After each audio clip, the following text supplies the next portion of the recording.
So all right, so people that be holding it down, they be going to jail, not telling.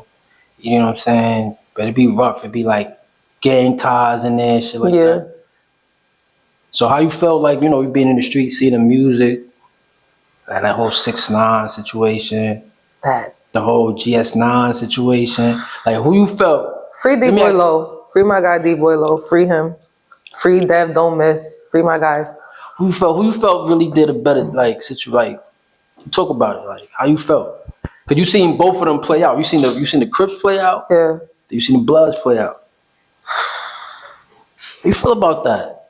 I feel the Lokes held it down because there was no salute the whole New York though. Let's say but go ahead, what you saying? Yeah, I feel like they held it down. It was, if we going by the moral conduct of what the streets are, with the no snitching, no putting nobody under the bus, so you don't have accountability for a situation, they definitely held it down. They all are accountable for their actions, alleged actions. Let me say that. For sure. When it came down to the other aspect of the other world, I never seen that as really being a gang thing. Because to me, that person wasn't gang. Like, that's just a little puppet that they was playing on, and he used the gang culture for what most people use the gang culture for, which is the popularity, the urban connection, and getting ahead and making money. Record labels do it all the time to artists. They prep them to become these gangsters that they're not, to make money for them all the time. And that's basically what it was too. It's just the fact of shit got real, and you put a civilian in a gangster's position, and a civilian did what a civilian does.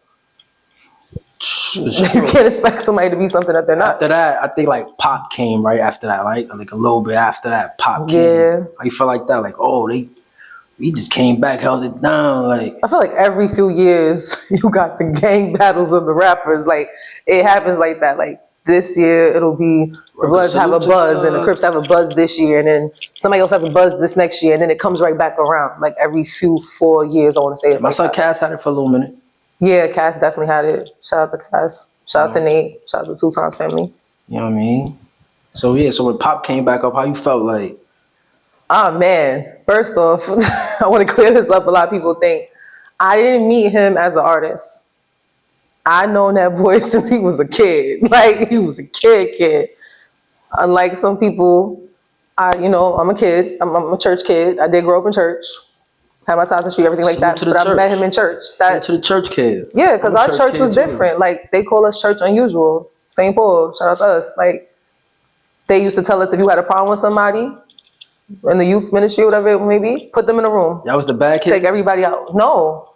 It was never the bad kid. I think it was just, we were kids, and we got to be kids. Let me ask you.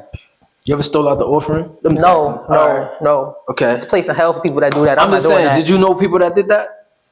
I probably did and didn't know they did it. I'm just saying. Probably did. All right, we're not even going to talk about that. All right, go ahead. What you said? If you was getting changed, that's your business, but you got to put it back. I was not one of those, for sure. But what it was with our church is like the youth ministry we were in, they let us be kids. So like they let us do slumber parties at church. We did do the Bible study and stuff like that, yeah, but we had summer camps and those summer. Yep. Sleazy church slumber party. No, not sleazy. That's crazy. That's really crazy how you try to slip that in there. Like, I'm not saying nothing about what happened at those slumber parties with certain people. It was not me. You could. We grown now. You can tell me what you saw. And I'm going to say it was not me. My dad barely. Kids. We ain't gonna talk about. Yeah, my dad barely wanted me to even be at some of these things because he was like, "No, if I can't be there, it's a no." It was sleazy. Talk about it. Some of them was sleazy, yes. Okay. Some of the actions were sleazy. It led to more sleazy behavior after the fact. But I can speak for me. I hold myself accountable. I hold myself accountable. Sleazy, I ain't worried about nobody else.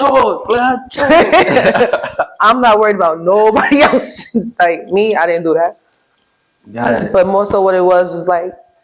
They gave us the morals and standards that we needed. The things that like your parents would try to shelter you from. We had real people running our youth ministry. Like shout out to Robert Hooks, rest in peace to him, and Deborah Barton. Those are the people that raised us practically. So we did the dance and the acting and singing in church, of course, yes. But when we had real life problems, we went to them and had those conversations. If I said I have a problem and I want to fight somebody, oh, you do? So what's the problem? What are you standing on? What's really the issue that y'all have? And then they'll be like, all right, go in the room. Everybody else mind y'all business, stay out here, y'all go in the room. And we would really actually realize we didn't have no problem with each other. It was other people hyping us up and the energy we getting from them. And we're not standing on our own or being our own person. So those are things that we learned. Yeah, counsel. Basically, yeah. Yeah. That's like I can honestly say without them, therapy, I can honestly say without them, I probably wouldn't be here, like on this planet at all. It's been times where I was very emotional at the time because things I was going through, suicidal moments, everything like that, and they talked me out of it. And they've been like my rock through a lot of stuff. So yeah. Nah, salute to you for getting through those moments. You know what I mean? Appreciate you. Thank you. You know, we got the hotlines that they could tap into too. The people that's fighting that. You know what I'm saying? Most definitely. For sure. So for a person like you, you should like Sister Act, right? That's your movie, right? Oh you my can relate God. to that. Yo, you're funny. No, funny enough, I like the songs, but I did not like the movies. I did not like the Sister Act movies. It was cheesy. I loved it. That was my jam. I'd be singing Joyful, Joyful, having my little Lauryn Hill moments with my friends. Yeah, we would do that, but you ain't just gonna see me bust out of nowhere with that in a random moment in the day. That's not it, no.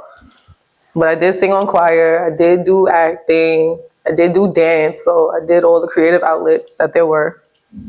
All right, so right now, the YNs, right? They got this thing. They got the check-in. YNs. Are we singing young niggas? Come on, you know what's going on. I'm like the YNs. What? You outside, you know the lingo. How you feel about that check-in? Check-in with what? Come on. Check-ins and savings? Yeah. I love my check-ins and savings. Like, shout out to my job. Love y'all for my check-ins and savings. Check-ins. What I will say is this with check-in. It's a privilege. It's not a right. Like, I don't have to do anything I don't want to do. But out of respect for you or who you are, if I'm around, I will let you know I'm around. Because I could be walking into some territory that I don't know. Y'all got something going on. I may be cool with somebody I don't fuck with. I need to know, is it okay if I bring this person with me or not? Before I get myself in some shit too. But check-ins are not something where I feel like I have to do. If I respect you enough and I respect the situation that I'm going into, then yes, I'll do a check-in. Okay, respect that. How you feel about rappers versus promoters? Rappers versus promoters? Yeah, for sure. Who you think really run these streets? Who you think really outside? Oh, rappers Lord. or promoters? Who you have a better time with? If you was on a date, who you think you have a better time with? A rapper or like one of these promoters, like these club promoters? I wouldn't want to be on a date with neither. Honestly speaking, like, I got who I got. I'm good with that. But hypothetically speaking, I wouldn't want to be on a date with either. Like hypothetically. Because the thing about it is, like, you got to feed the ego on both ends. Like, somebody like me, in the industry that I'm in, and how I'm known and how I hold myself to a certain degree, or caliber, if you want to say it that way, somebody has to be confident within themselves and be secure. Like, you cannot be worried about this nigga, that nigga, how we looking outside, everything like that to be with me. Because I need you to be, like, in my element with me. You got to be aligned with me. And sometimes with rappers, it's like you got to boost their egos because they them niggas. Like, I dated a rapper at one point in time and I felt like I had to really dumb myself down to be with that person because I didn't want to make it seem entitled, like I was living off of them or getting bookings because of them or anything like that. Plus, I'm young at the time, so I'm still trying to come up on this radio shit and make my staple and my name for myself. And I've never been a tag-along person. I've never felt like I need to tag along with somebody to make it easier for me. No, I don't like that. How about scammers? Oh, God, no. No. Scammers versus 9 to 5. How about that? 9 to 5 me, please. Okay. Because scammers is like, again, it's an ego. It's an ego thing. Like, every male that has any type of hustle with them has some type of ego with them that has to be fed in some type of way. And sometimes I don't have the energy to feed the ego. So if you have advice for them, they'd be like, I got this scammer nigga, I got this 9 to 5 nigga. My friends used to try to do that when I was younger. Like, yeah, he get money. Okay, he gets money today. What happens So why tomorrow? they always really go to the scammer? Talk to me. Talk to me. I don't. Take a sip, because you acting like you acting like you don't know what I want. I be seeing them. I would never want to deal with the scammer nigga because the scammer nigga may try to go in my purse. 1. 2, gonna be harassing me all day. Definitely go in your homegirl purse. Definitely gonna go in the homegirl purse. Like, no. Then it's gonna be hook my friend up with your mans. No. Then it's my friend and the man's gonna have a problem. I got problems now. No. Then it's gonna be like, yo, babe, I need you to do me a favor. Walk in this bank real quick. Go do this real quick. I'm not doing shit. Because I have a livelihood to keep for myself. So how can I do all these things for you when I gotta take care of me? It don't work like that. Then on top of that, it's such an up and down thing. They really because asked of the you that risk. before, right? I've had people ask me that before, and I just looked at them like, But he not taking care of you. okay, you take care of me, and when you Talk get locked about up, I gotta it. take care of you. My son right? know the question. All right, that's cool, and I respect that because it is supposed to be a 50-50, like vice versa type of thing. We take care of each other. But when your ass get locked up, I gotta take care of me. For sure. If you go broke, or if you get caught out of town, or if God forbid something happens to you in a negative light that you can't come back from, what the fuck happens to me? While it's happening, what's happening to you?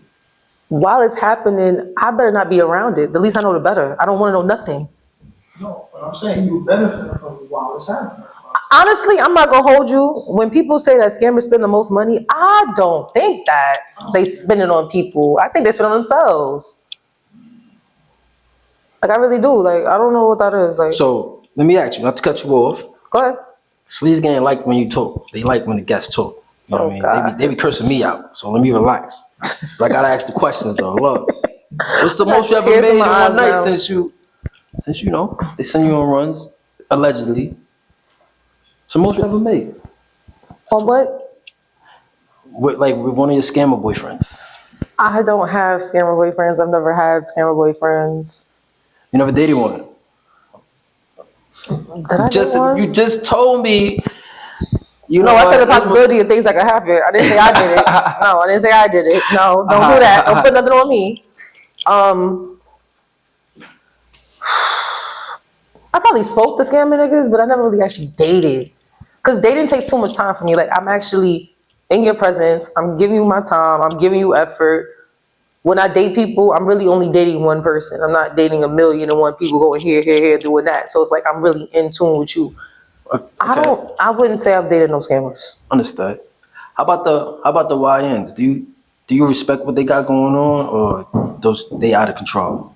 What do they have going on? They out here spinning blocks, opping. You see me? Stupid shit. Got it. The dads and all of that. First off, as much as these people be talking about these people done rolled around 15 times and over in their grave. They probably up on the surface by now, the way that these people be talking about these dead people rolling around. But I like that one. for me, every generation has their thing. We all had disrespectful shit in our generations. It's just that line of morale and virtue where it's like degrading now. Like it's really desecrated to the point. Because for me, I wouldn't talk about your dads unless I'm really ready to die, just like your dads.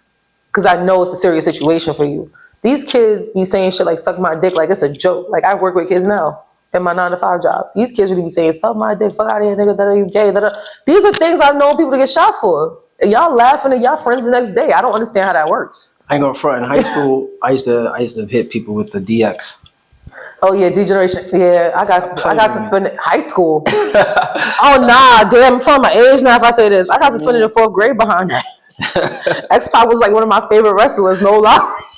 X-Pac was a porn star.